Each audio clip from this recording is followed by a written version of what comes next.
Борјана има среќа. Желбата да биде активен учесник во изборниот процес може да ја оствари и покрај физичката попреченост. Избирачките места на кои гласа од секогаш имале, ако ништо друго, барем пристап да го оствари своето граѓанско право.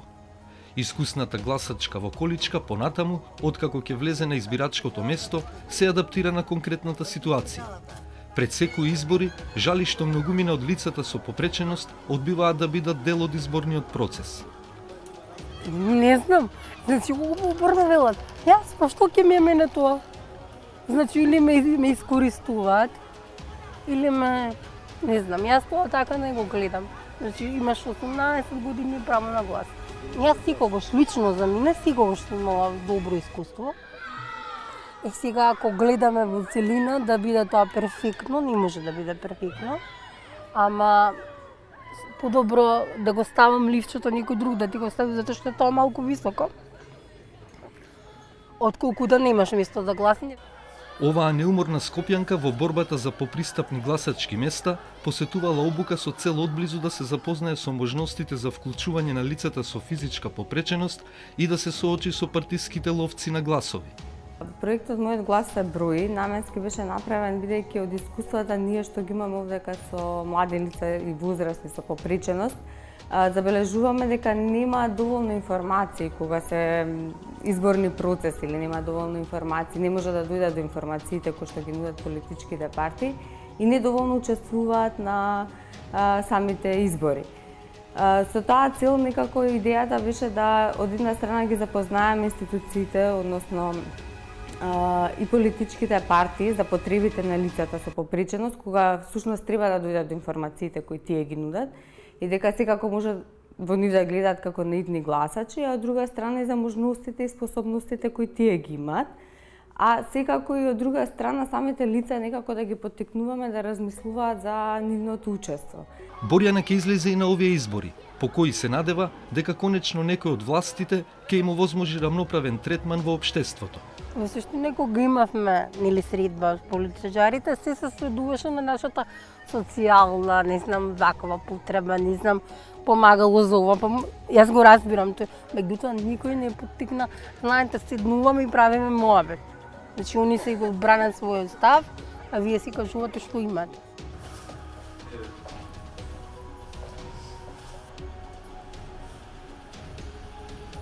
Во недостаток на владини мерки за оспособување на ранливите категории и нивно подготвување во процесот на вработување, граѓанските здруженија со грантови на швајцарската фондација Цивика организираат обуки за олеснување на животот на жените.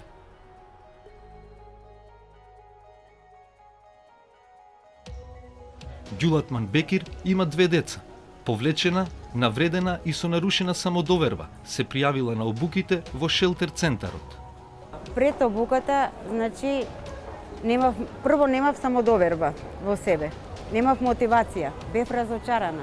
Ми требаше работа, имам 2 деца, самохрана мајка бев. Од тие обуки не учеа како да бидеме, како да се вработиме со работодавец, како да збориме, како да се представиме, секогаш да бидеме насмејани.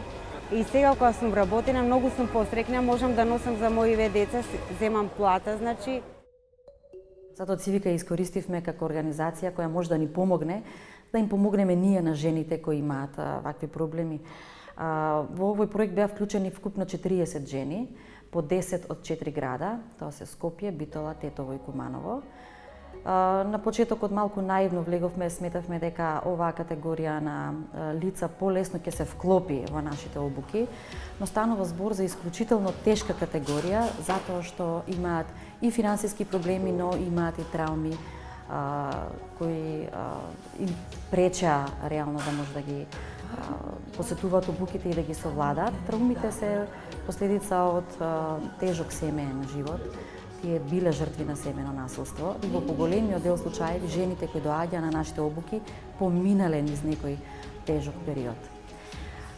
Се обидовме низ обуките прво да ги охрабриме, да им влееме самодоверба, за да може да ги совладаат другите предизвици. Со овој проект мислам дека само направивме еден чекор во однос на тоа колку ние можеме всушност како невладин сектор да помогнеме на оваа категорија на лица. Има уште многу за работа. Сметам дека на ова поле треба да се отварат и повеќе грантови, и повеќе да се работи. Има многу жени кои сега се охрабрени и би сакале да одат чекор понатаму.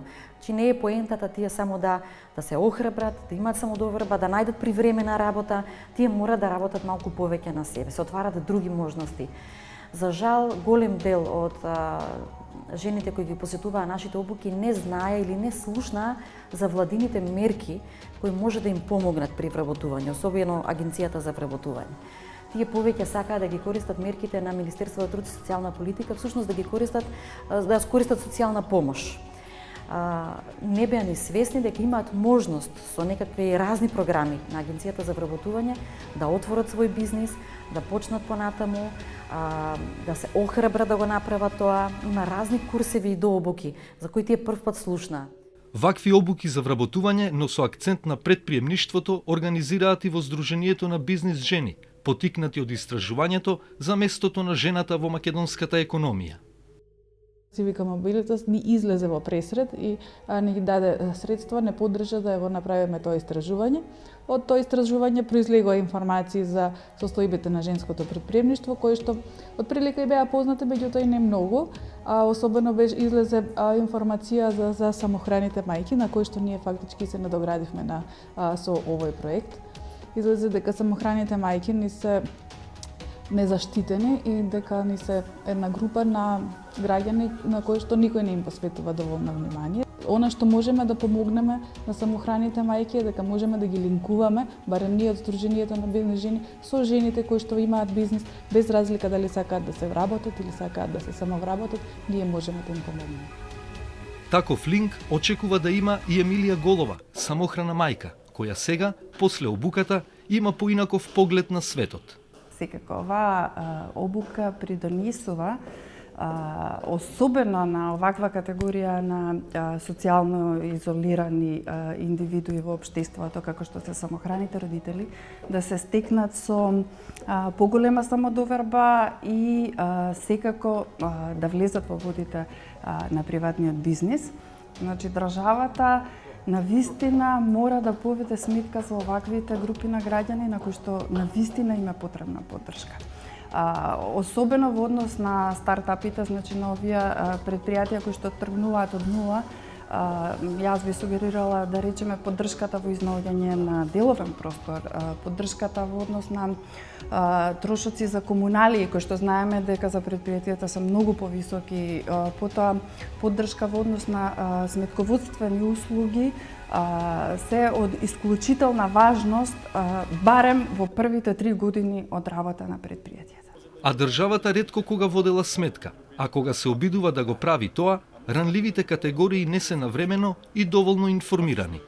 Државата не успеа во сите овие години да обезбеди механизам каде што ќе обезбеди одржливост на самите активности на граѓанските организации.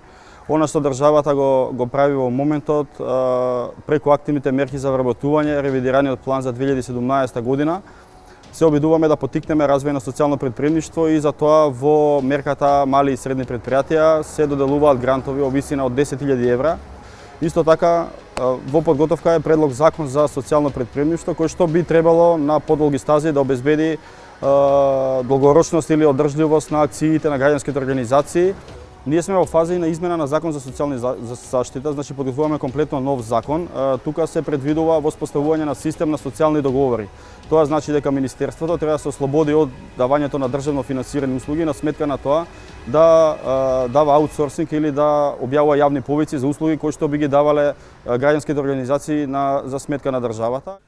Без комплетно изграден функционален систем и без постоење континуитет на обуките за ваквите категории граѓани, иницирани засега само од невладени организации и странски фондации, маргинализираните групи нема да го пронедат своето место на пазарот на трудот.